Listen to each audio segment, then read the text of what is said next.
Top Entrepreneur is here today with Adam Cooper. Hi Adam, how are you doing today? Very good, Fern. How are you? We're doing great here at Top Entrepreneur. Adam, we really want to hear the story about how your company came to be. I know that you've had some exciting times in the past. You've just relocated your company geographically and have reinvented yourself. And tell us a little bit about the life of an entrepreneur. Well, it's hectic, that's for sure.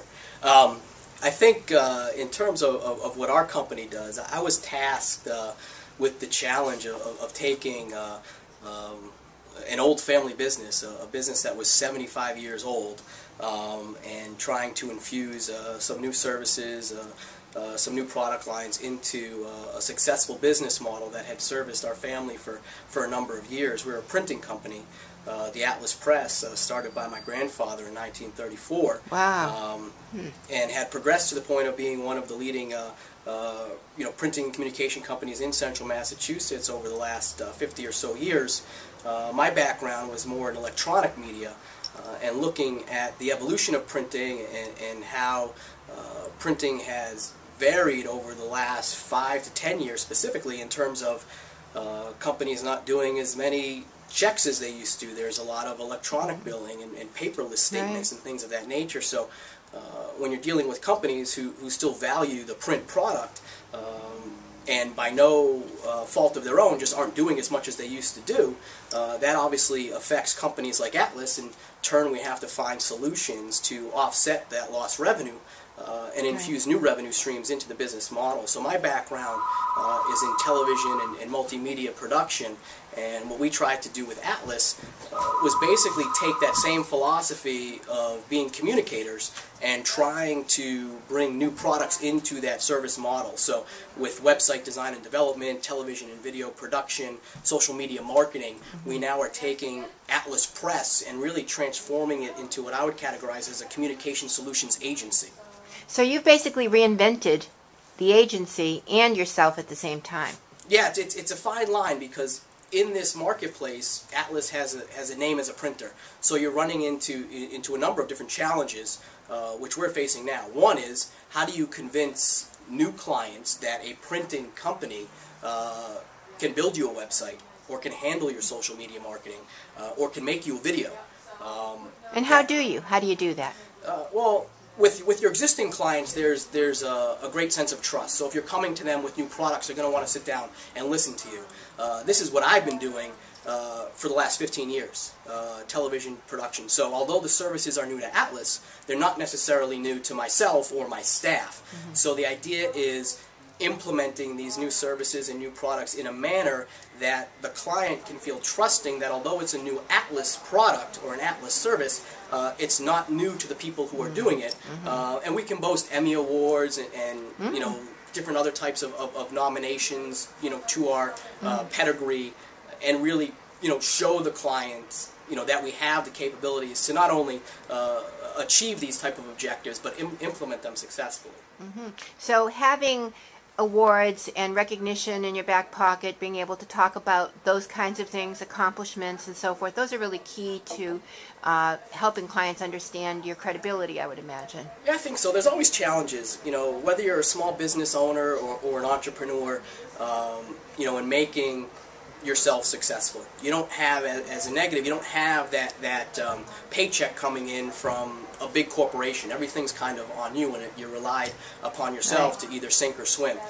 With my background, I've been an entrepreneur, I'd say, for the last 12 years or so, starting my career as a television journalist, working for, large corporations like Tribune Broadcasting, where you had a check and you had a 401k and you had all these great things. But you basically had to answer to the corporation and do what the corporation wanted. I took a step off the ledge in South Florida about 8 years ago when I started my own production company. The risk was you lose the security of working for a corporation.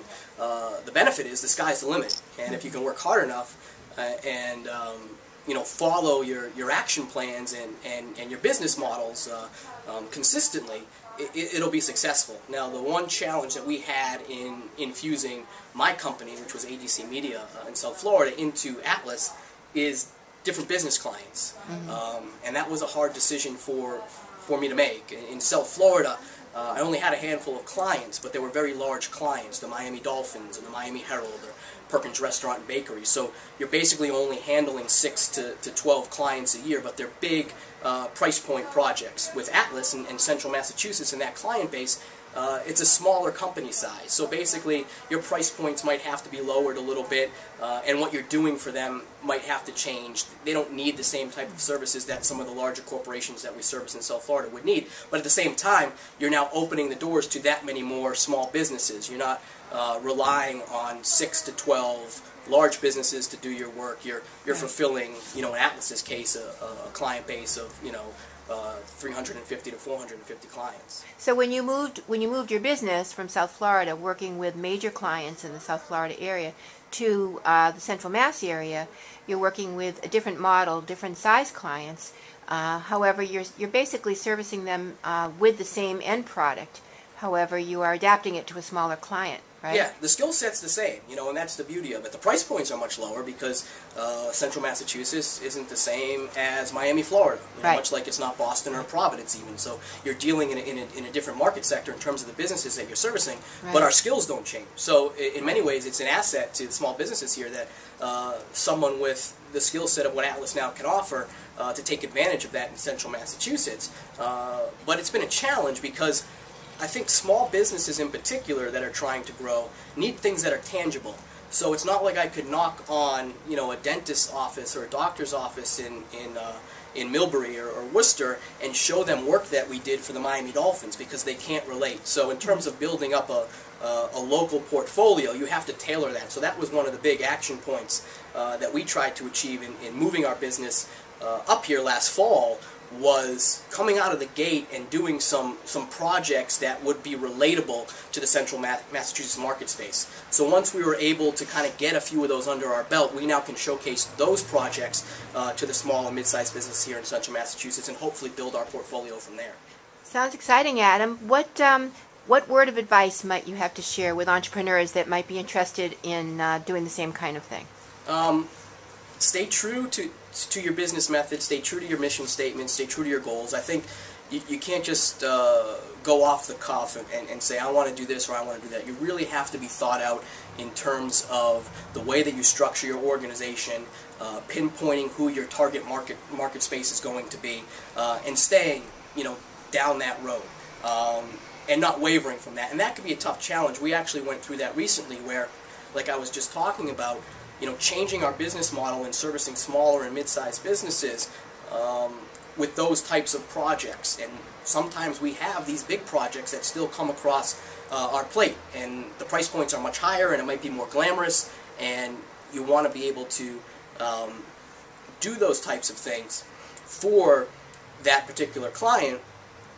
However, if it's off mission, if it's off your action steps, you really have to weigh those things. So we sat down and said, okay, here's a great project for us, but it's going to take up 30% of our staff. It's going to take 4 months to complete, start to finish. How is that going to affect the long-term goals of what we're trying to create here in Central Massachusetts and servicing the Central Massachusetts client base? So you really have to stay true to what you want to do in terms of your business, where you want to go in terms of your business, and as distracting as some things may be, if you can stay on course with that, it can be successful.